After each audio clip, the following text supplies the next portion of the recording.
কয়টা বাজে গেল এখনো আসে না। আস্তে আস্তে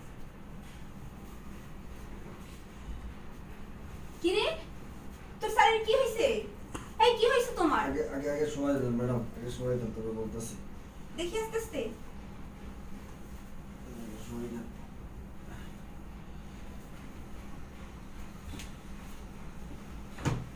এই কথা বলছো না কেন? কি হয়েছে তোর স্যারের? এই কিছু তো বল। আরে ম্যাডাম কি হয়েছে, অফিসের লোক গাড়ি দিয়ে গেছে নামাইয়া, সাহেবের এক সাইড অপস হয়ে গেছে পুরো শরীরে। ডাক্তারে কইছে রেস্টে থাকতে থাকতে ঠিক হয়ে যাবে আস্তে আস্তে। কি বলতেছে এগুলো? এই কি বলতেছে এগুলো? কিভাবে হইলো বলো না।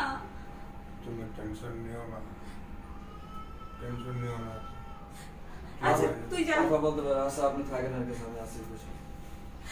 এটা কেমনে করে কি হয়ে গেল বলো না। টেনশনের কোনো কারণ, টেনশন নিও না। এত বড় একটা সমস্যা হয়ে গেল, টেনশন করবো না। কি বলতেছো তুমি এগুলো? এখন আমাদের সংসার কিভাবে চলবে? কি আল্লাহ ঠিক করবো করে আমি? দিব, আল্লাহ দিয়েছে, আল্লাহ ভালো করবে ইনশাআল্লাহ।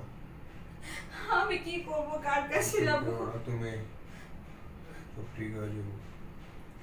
এটা আল্লাহ আমাদের সাথে কি করলো? এটা আল্লাহ কেমন বিচার, কিচ্ছু বুঝতে পারতেছি না। আল্লাহ তুমি এরকম কাজটা কেন করলা? এই শোনো না, এই কারে কি বলতেছি, আমার কিচ্ছু ভালো লাগতেছে না। এই একটা বছর হয়ে গেল, পেটের ক্ষুধা মনের ক্ষুধা কোনো কিছুই মিটাইতে পারতেছি না।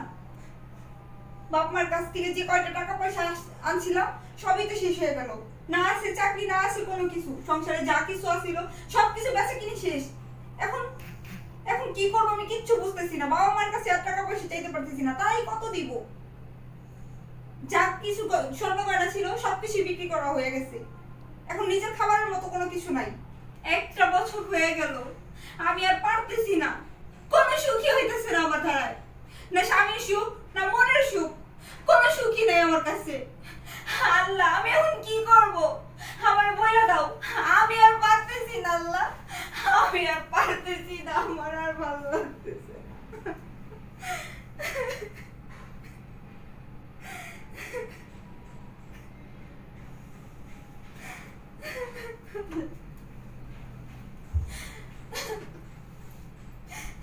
তোমার কিচ্ছু ভালো লাগে না।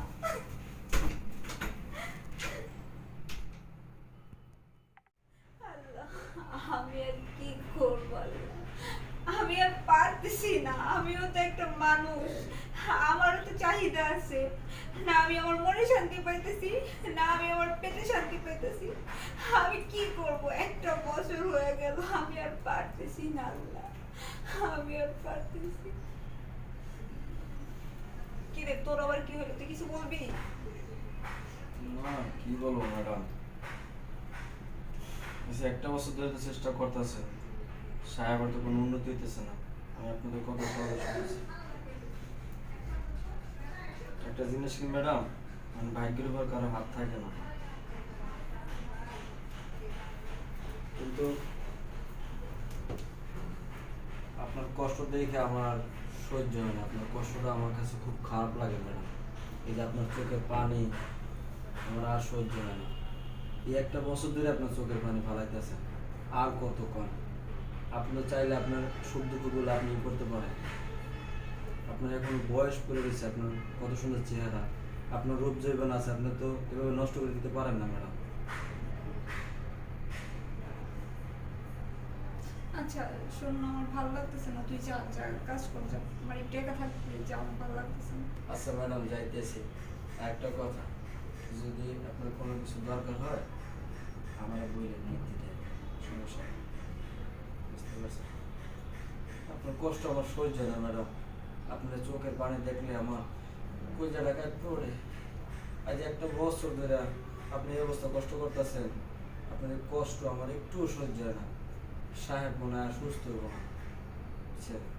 আপনার এই রূপ জৈবন, আপনার কত সুন্দর চেহারা, স্মার্ট একটা মেয়ে, আপনি আপনার জীবনে এরকম ভাবে আপনি নষ্ট করতেছেন ম্যাডাম, কষ্ট লাগতেছে আমার। আচ্ছা ঠিক আছে তুই যা। আচ্ছা ঠিক আছে, আমি যাই।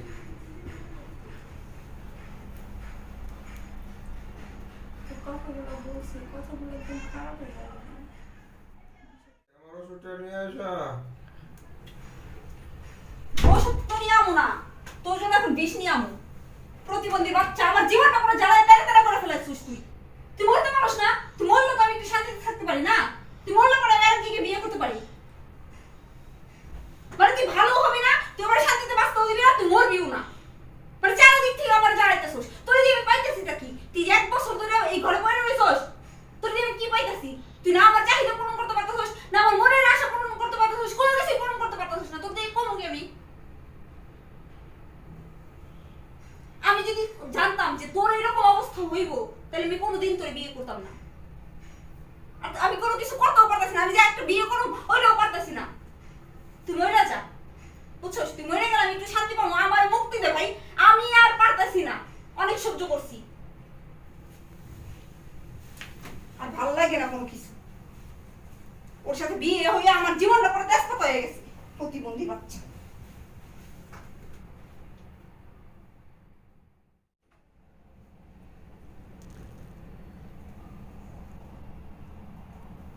ম্যাডাম ম্যাডাম এই আবুল, তুই এত রাতে এনে কি করস? ম্যাডাম আবুল, এত রাতে তুই কি করস চুপ! করে?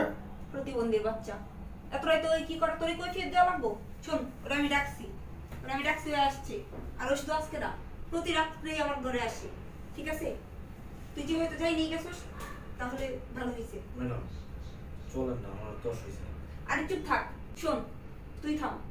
এতদিন ওর অভ্যস্তরে করছি সবকিছু, আর এখন ওর সামনাসামনি করবো। ও তো সবকিছু যাই নিয়ে গেছে। কি বলেন ম্যাডাম? এখানে বাবা। এখানে হ্যাঁ, কি হইলো? আল্লাহ, আমি ভালো হয়ে গেছি। আল্লাহ আলহামদুলিল্লাহ, শুক্র আলহামদুলিল্লাহ। আল্লাহ তুমি আমার ভালো হয়ে গেছো। আবার আরে তুমি ভাব আবুল, স্যার আমি না। তুমি ভালো হয়ে গেছো, তুমি সুস্থ হয়ে গেছো। দেখি তোমার হাতটা ঠিক আছে? আমি সুস্থ হয়ে গেছি। আল্লাহ না চাইলে কি না পারে। কি বলো তুমি? যখন আমি একটু অসুস্থ হয়েছি, তখন তুই আমার দুর্বলতার সুযোগ নিছিস। আসলে আমার ভুল হয়ে গেছে। রাগ তোর ভুল। আমি 1টা বছর অসুস্থ ছিলাম, আর এই সুযোগে তুই শেষ পর্যন্ত একটা কাজের ছেলের সাথে তোর দেহের চাহিদা, মনের চাহিদা আমার সামনে মিটাস। ছি, তুই না আমার ভালোবাসতি? এই তোর ভালোবাসা? আমি 1 বছর অসুস্থ ছিলাম, এর মধ্যে জানলা দিয়ে পালা গেল। আমার মাফ করে দাও প্লিজ, আমি আসলে বুঝতে পারি না, তোর এই বলেছি হয় না। না, তুই না বলছিলি আমি তোর জীবনে মৃত, আমি যদি তোর মুক্তি দিয়ে দিই? যা, আজ থেকে তোরে মুক্তি দিয়ে দিলাম। তুই এখন তোর শরীরের চাহিদা, মনের চাহিদা মিটা। আমি তোর জীবনে আজ থেকে মৃত। তুমি আমার কথা বলো না প্লিজ, আমি ভুল করে এই কথাগুলো বলে ফেলছি, তুমি আমার মাফ করে দাও প্লিজ। আমি তোমার না, কাছে- কোনো মা হবে না।